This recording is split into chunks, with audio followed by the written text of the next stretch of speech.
Hello, my name is Ashton Griffith. I'm here with Coach Kelly Dormandy, the Director of Performance here at USC for the women's basketball team. Coach D, how are you doing?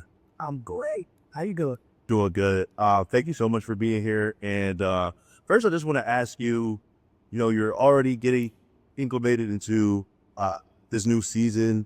What has been something that you've seen from your team that's really impressed you so far this year?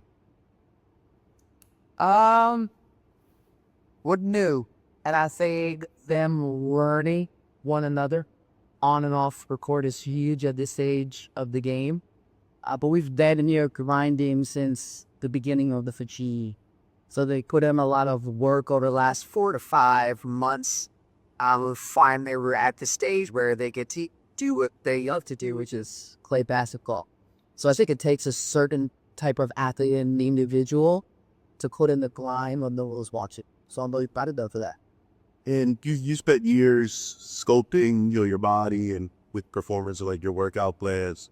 What would you say is the most important thing about treating your body? I know the famous saying is like your body is it's a temple. So taking care of your body week after week, month after month, year after year. What would you say is the most important, I guess, aspect of taking care of your body? Guys, I don't know that I could pinpoint it to any one, but I would say your body should score. So you don't build when you're in the weight room, you're actually breaking your muscles down. So the most important piece is probably what do you do in the 20 hours outside of training. So we always are harping on sleep hygiene and the quality of your sleep. Are you getting 8 to 10 hours of good sleep? How you're fueling. So how you're fueling for performance. Are you consuming the appropriate nutrients prior to and during training to give yourself a competitive advantage? Are you fueling appropriately after to rebuild? Are you hydrated? Those are probably the three things outside of training that will enhance your training if you were right. and I want to ask you, kind of like, I know you probably don't have much workouts that you struggle with, but what would you say is one particular workout or set of workouts that you find hard to get through, or you maybe test your players the most for them to get through? I will say when I train them, it's intentional and it's driven for performance. So the goal of the training session isn't just to make it hard to make it fun. But if you were to ask them which ones are the hardest, so to speak, I would say probably workouts that elicit some sort of cardiovascular component, whether or not that ties in something metabolically with strength training or just with blood. One that comes to mind is our trip to the Santa Monica Stairs. So I try to take the team to the Santa Monica Stairs once a year in the off season when it's appropriate to induce this type of response. So we went 2 years ago, and the goal that I set for the team was 10 levels. I made sure I warmed up appropriately first and did 5 before they got there. But every member of that team was expected to get to the top, do pushes at the top, and then get back down to the bottom 10 times per row. And I think if you were to ask them which workout sticks out the most over the course of their career, that would probably be the one. Is that your favorite? I love the stairs, so yes. Yeah. Uh, Also, I want to ask about like the sport of basketball and what sets that apart from maybe other sports in terms of the endurance and the resiliency it takes to not only just compete, but to beat at a high level, especially here, like Southern California, with USC being one of the best, schools in the nation for athletics. Uh, when you look at the sport of basketball and what it takes, players digging deep down to find some of the deep down into them within themselves to push forward and to achieve true greatness. What kind of sticks out to you that you've seen, not just this year, but maybe for your players in previous years or throughout your previous encounters with the sport of basketball? I think the hardest part about basketball is a year-round commitment. So when you speak about a lot of sports are either a fall score or a true winter sport or a true spring score, here these kids are here all year round training. So they're investing in the summer really heavily on strength and conditioning.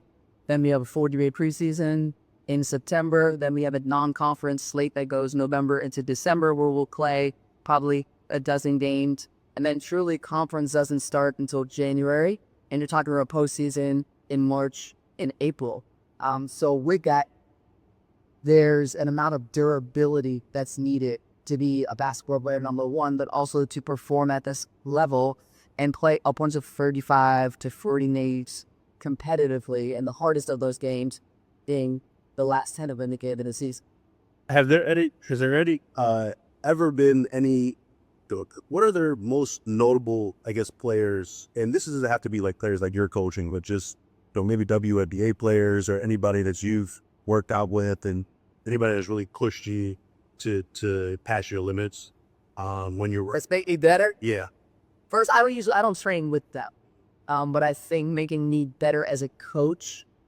My experience in the WNBA with the LA Sparks was very transformational. I was young. I was probably 28 or so when I took on the job. I was there from 2014 to 2020, served as the head strength and conditioning coach, and I was working with the best of the best. I mean, Olympians.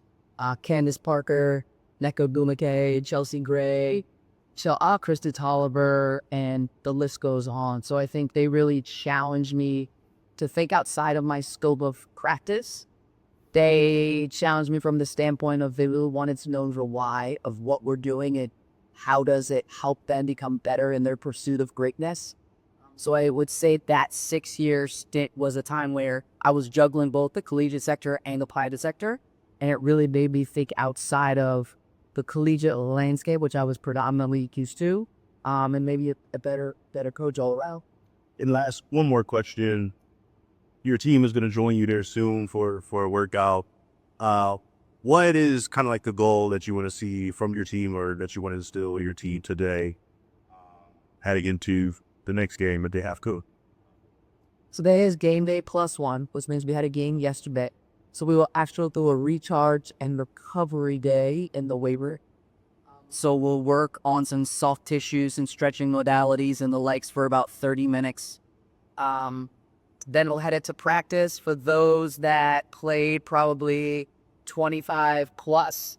It'll be a shorter duration practice, not a super highly intense practice, but still effective to do what we need to do. And then tomorrow will be a game day -1. So we'll practice again and we'll do a turbo style lift. So we'll do a lift that focuses on speed, tying in also some prehab exercises, focusing on the glutes, the calves, and the anterior tibialis. And that's meant to be a central nervous system primer leading into our day 1 Friday. That sounds amazing. Thank you, Coach D. That's all the time that we have right now, but I would just like to thank you again for joining me today. And excited to see what the rest of the season has for women's basketball team. Thanks for the fight on.